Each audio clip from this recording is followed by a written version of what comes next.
My next guest was one of the big winners last weekend at UFC 319, getting that second round submission victory over Kai Asakura. It is Tim Elliott back here on the program. Tim, how you doing, man? I'm doing good, man. We just got back last night, got to get home and hug my kid and play with my dog and see the chickens. So life is good. Yeah, that's such a cool feeling. I got two boys, so I know, when you come back after something as big as submitting someone, that's got to be such a cool feeling, I imagine. Yeah, man, it really is. I mean, obviously, life is good either way, but I got a great kid to get back to, and it's always nice to come back, beat up and happy rather than beat up and sad. So I'm pretty lucky. Yeah, no, for sure. You've had a lot of great wins in your career, Tim. You've been in the game for a long time. Where does this one rank in terms of career highlights? Just again, an underdog situation. You go out there and you get the victory. I mean, it's at the very top. It took me a long time to figure out not to waste these weeks. I used to go in and hang out in the hotel and just kind of, be a bummer, make my way, drag my ass through media, be irritated about having to sign autographs or take pictures. And I'm not wasting those times anymore, man. I'm going to the cities. I'm enjoying the city. I'm enjoying my weight cuts. Even I'm signing autographs. I'm smiling in pictures because, it's only going to be a few fights before nobody gives enough craps about me to want to take a picture or to want an autograph. So I'm not wasting these last fights. If anything, these last few are going to be my best, and I'm making the most out of them. Yeah, we even saw that kind of leading into the fight. You're a little bit more active on social media, kind of doing the posts. Did your daughter have an effect on that at all, or was that sort of a choice you made? A little bit. I mean, she doesn't come with me, so I'm on my phone more than normal because whenever she's around me, I'm spending my time with her. But I'm allowing myself time to get online and to have fun and laugh and talk a little shit and not take this stuff so serious because even though it is the hurt game, it's also something that I really enjoy, and I got a good support network, and I don't want to not be involved and not be active with the fans because even the shitty ones, those are the guys that they pay the bills, and those are the people that make the fights be able to happen. If there's not those diehard fans out there that care enough to take the time to want to get to know you, then there wouldn't be much of a sport, and there definitely wouldn't be any money in it. So you're right. This is one of my best fight weeks ever, not just because of the win, but just because of the attitude. It's my choice to have a good time, and I'm not wasting any of it. I'm going to enjoy every second. I didn't get a chance to talk to you before the fight, but why was there such a long layoff coming into the fight? I know you had the grappling match. You're supposed to fight Tyra last year. I think your actual last MMA fight was back in 2023. So for people who might not know, what kept you out of the cage for so long? That was 600 some days. Actually, the day that the UFC came to film for the Tiara fight, I got returned to the mat, and my toe just caught the mat, and my hardware came out of my ACL. So I had to have my plastic hardware removed and then redone. They put a new cadaver in, and this fight I had no issues with my knee. Honestly, it was my good knee throughout this camp, and my strong leg throughout this camp, and everything just went really smooth. I had to change a lot of how I was training, which ended up making me go into the fight more confident because I wasn't hurt, I wasn't banged up, I didn't have any injuries going into the fight, and normally I do. So I was a little bit worried about my cardio because I wasn't going as hard. But on the other end of that spectrum, I was going into the fight as healthy as I'd ever went into a fight before, and that helped my confidence a ton. Good stuff. Anything about that was Tyra. That's who you're supposed to fight. Anything about Asakura surprise you in this fight? I've got to make sure I get the opponent right here. I don't know if it surprised me, but because I knew these to be fact, but man, I didn't really know until I got home and I watched a little bit. I couldn't find the video. I had to watch like a TikTok video with Japanese commentary. It was the only video I could find. But man, he was so fast, and I watched like one little clip of it, and there's bam bam where he hits me with a 1-2, and then I throw like a weird ugly punch over the top. So he was surprisingly fast and surprisingly powerful. And, I think he's going to have a long career in MMA and in the UFC if he wants. But definitely by far one of the guys that I fought with the biggest danger factor. He was throwing some serious heat, and he had a lot of speed. I just, I had a good night. I had a good game plan. I had good coaches in the corner, and it just worked out in my favor that night. I assume you knew you were a big underdog going into the fight. Like, I think that was the case. Your last couple of fights, especially, right? Yeah, man. These fights where the guys are supposed to kill me, those are the ones I do well in. I heard that with Tagir. I heard people, saying like, oh, he was going to wrestle fuck me. And, I'm not a great wrestler, but Greco is what I like. So, when everybody was telling me how he was going to, manhandle me from, not a folk style type of wrestling, I knew that wasn't going to be the case. And I'm more equipped for the wrestling portion. But if your only thing is to one shot knockout me, I'm going to do pretty good. I'm not taking a lot of damage throughout my whole career. So just like the Tagir fight that I was supposed to lose, I thought this one was the exact same thing, only a striking version of that. And uh, I roll good with the punches, and I'm good at taking damage. And I've just been lucky to never have those really devastating shots that like take a little piece away from you. Yeah. And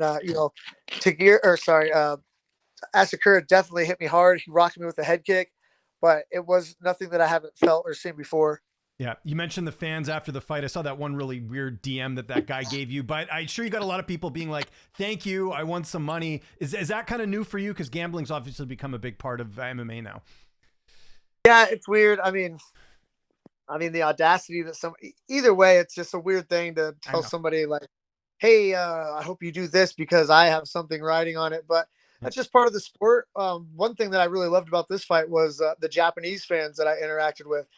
They're different. They love Kai Asakura. They love their guy. They love their country. They love their countrymen. But their love for their guy doesn't mean hate for me or hate for my country. Yeah. So I don't know. It kind of took me back to the old days of like where people just like fighting, and there wasn't a bunch of like you said, gambling and people losing money. So there was a lot less animosities. But I don't know. I felt like I could make fans in Japan in that market. Like I like the way those guys love fighting, and it's not just about loving their guy. It's love for the sport, and I got to feel a little bit of runoff of Kai's love. The people that love him so much, they just kind of trickled down to me, and I got to feel that in this fight, and that was a cool feeling. You know what else is a cool feeling? Getting some bonus money. What are you going to be doing with the extra paycheck? That's true. Man, we definitely needed it. We're in the process of, we bought a rental house, and it's been a real, it was a piece of crap, and we're trying to remodel it ourselves. Me and my daughter, we're here right now. She's helping me fix this house up, and it's, we don't know what we're doing, but we're doing it together. And, I'm hoping that she can learn some of these skills on how to, do some things on your own, because I didn't learn that whenever I was younger. The only skills that I really have are fighting, and I want to pass some other things down to her. So we're using that money to help hopefully build a little bit of more income in the future, to where she don't have to fight in a cage for a living. She can do whatever she wants. But I definitely want her to be able to have some actual skills, how to fix her own house, how not to rely on other people for everything. And we're kind of learning that together. And she's only 10, but I think I learned more from her than she's learning from me, which is cool. But I'm that money is being invested and is going to a good place. But we're going to have a little fun too. I think after we work here, we might go ride roller coasters. We live right down the road from an amusement park. Nice. We have season passes too, and she likes to go ride the roller coasters, so we might do that. Yeah, no, that's great. Good to see you get to enjoy that money a little bit. Did you get a chance to see any of the other fights on the card? Specifically, we had the co-main event with Lerone Murphy and Aaron Pico. Did you see that finish with the spinning back elbow?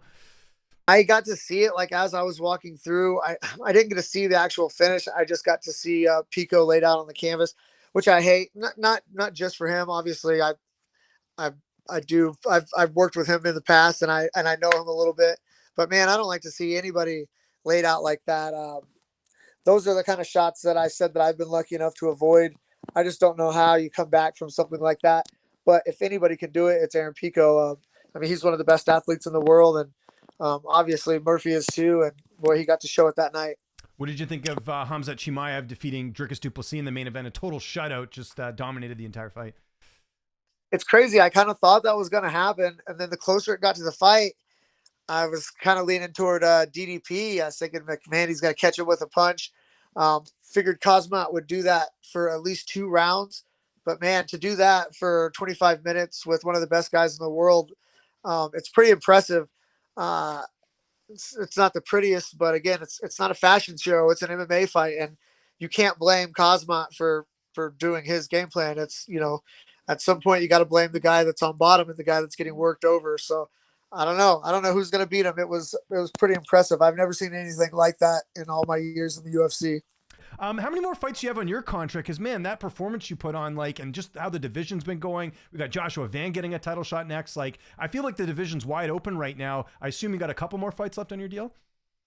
I have one left on my contract, so hopefully I can renegotiate and get 4 more. But I'm pretty sure I'm down to my last fight. Okay. Haven't heard anything else about getting a new contract, but I've already been contacted about some guys to fight. And, nice. Man. Good. Now's the time. I'm running out of time, and I'm making the most of this time right now. Well, not only did you get this win, but man, I don't think people give you enough credit for that Muhammad Mokaev fight. I know you didn't end up winning that, but you fought him really well, and he's sort of considered one of the best in the division right now. I know he's not with the UFC anymore, but it seems like you're kind of things are really coming together for you later in your career as well. Just with all the evolution. Yeah, man. Muhammad, he's one of the dark horses. Obviously, he's not in the UFC. But, undefeated in the UFC. He's winning outside of the UFC. But, yeah, I feel like I'm a realist. I know that I could be beat by anybody. I know I'm not the best guy in the world, but I also know that if I have a good camp and I have a good mindset and I fight a good fight, I could beat anybody. So there's no reason why I couldn't be UFC champion. But like you said, it's wide open right now. Josh Van may be the champion coming up. Lots of good things happening for the flyweights, and I really just feel blessed to be a part of it. I've said that a million times, it's the most important time in the flyweight history, but it's been true every time. They were going to do away with the flyweight division. Lots of guys were jumping ship. I always stuck by the division. I always knew this could be one of the most important, fun-watching divisions that there are in the UFC. And, I'm with it again. I think right now is the most important time to be a flyweight and the most exciting time. You mentioned it there, probably going to an amusement park or roller coasters or something coming up soon. What else you got planned the rest of the week after a big fight like this? Just spending time with my family. Daughter's got soccer games, soccer practice, music practice. She's a busy kid. So spend time with her because I know that I plan on fighting again this year. And, I had to be away from her for 7 days, and that's tough. It's tough on me more than it is her. I don't think it bothers her as much, but I'm soft, man. I when I'm not around my kid and I'm not around my dog, and it kind of takes a little bit away from me, but that's part of being able to enjoy Chicago was really focusing on enjoying that time in Chicago. Made it easier to be away from my family and my dogs and my animals. So I got to trade one good thing with another, and it was all positives. And making time for interviews, Tim. Really appreciate it, man. Go enjoy the victory tour this week. If there's anyone you want to thank before we get out of here, any sponsors, any social media you want to mention, I'll give you the last word. I'd like to thank my management team, Iridium Sports Agency, Chris Brennan, Austin Ford, just my family and friends. Thank you, guys.